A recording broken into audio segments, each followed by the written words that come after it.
City Learners TV. Learning made simple. Welcome back to City Learners class. Okay, this is the continuation of the video we did on the highest common factor. How to find the highest common factor, HCF, of given set of numbers. In our previous video, we used listing of factors method to find the highest common factors of 8 and 12, 16 and 24, and of course I left this question C for you to practice, which is the 14, 21 and 28. I left the question for you to practice, and I want to actually get a feedback from you.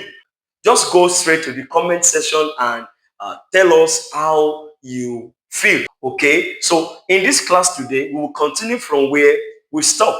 We are going to be using prime factorization method to look for the highest common factor, HCF, of question D and question E.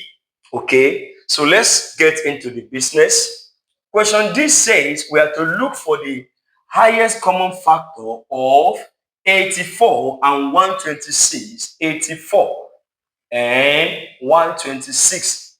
And how do we do that?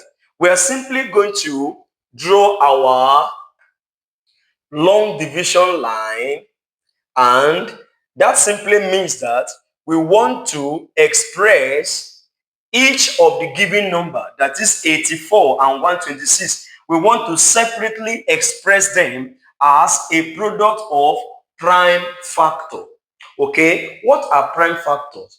I would like you to go to my playlist where I have the title Factors and Multiples. I have done a video on prime factors, and we have also applied the method in finding lowest common multiples of numbers. So how do we know the prime factors? We're going to list them down. Prime factors start from 2, then to 3, to 5, to 7, to 11, to 13, and so on. These are prime factors. So these prime factors is what we are going to be using to divide the given numbers. And that process is what we mean by expressing the given number as a product of prime factor. That is why the method is called prime factorization. So I will place the first given number, 84, in the division line and start to divide from the smallest prime factor. And don't forget, you need to first find out if the first prime factor can divide the given number without a remainder before you make use of it. In this case, 84 is divisible by 2. That means 2 can divide 84 without a remainder. So we can divide 84 using 2. Okay. 8 divided by 2 is 4. And 4 divided by 2 is 2. You can see the way I split the big number, 84, and how it was easy for me to simply divide the number. Okay. Can I still continue using 2 to divide? Yes, I can. If 2 can divide the result, and in this case, 2 can divide the result, 42. So I continue with 2. Okay. 2 divides 42 how many times? Let's split it just as we did here. 2 divides 4 2 times, and 2 divides 2 1 times. Can 2 still divide the result without a remainder? No. 2 is not a factor of 21. In other words, 2 cannot divide 21 without a remainder. So what do? We move to the next prime factor, which is 3. Can 3 divide 21 without a remainder? Yes. 3 will divide 21 7 times without a remainder. Okay. Can 3 still divide 7 without a remainder? No. We move to the next prime factor, and the next prime factor is 5. Can 5 divide 7 without a remainder? No. So we move to the next prime factor, which is 7. Of course, 7 will divide itself 1 time. And that is the end of the first expression. Okay. So we move to the second given number, which is 126. Do the same thing you did for the first value, drawing our long division, and place the number 126 inside. The same way, starting from the smallest prime factor? Can the smallest prime factor, being 2, divide the given number without a remainder? That is to be put into consideration. And the answer is yes. So bringing 2 here, and let's divide the number. Can we divide 126 at a go without using calculator? Of course, it's possible.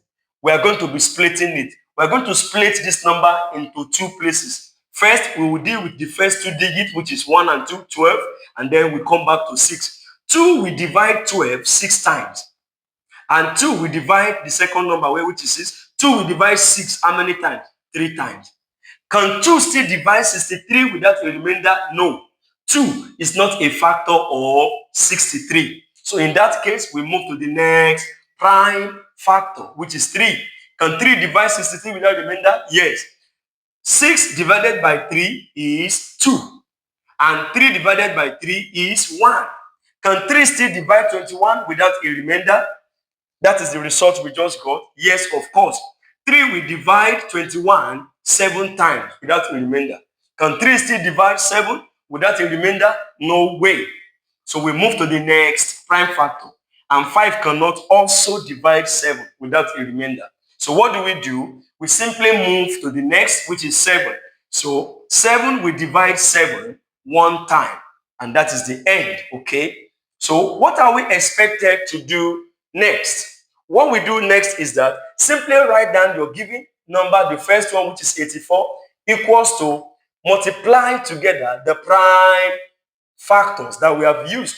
2 multiply by 2, by 3, and by 7. And then the next is what? 126 equals to, let's multiply its own prime factors also together. That is 2 multiply by 3, multiply by 3, and multiply by 7. Okay, what we have done now is that we have expressed each of the given number as a product of prime factors. Okay, what's next? Managing this space here. We're going to look for the prime factors that are common in each of the expressions. You can see that 2 is here and 2 is here. So we bring that 2 down here.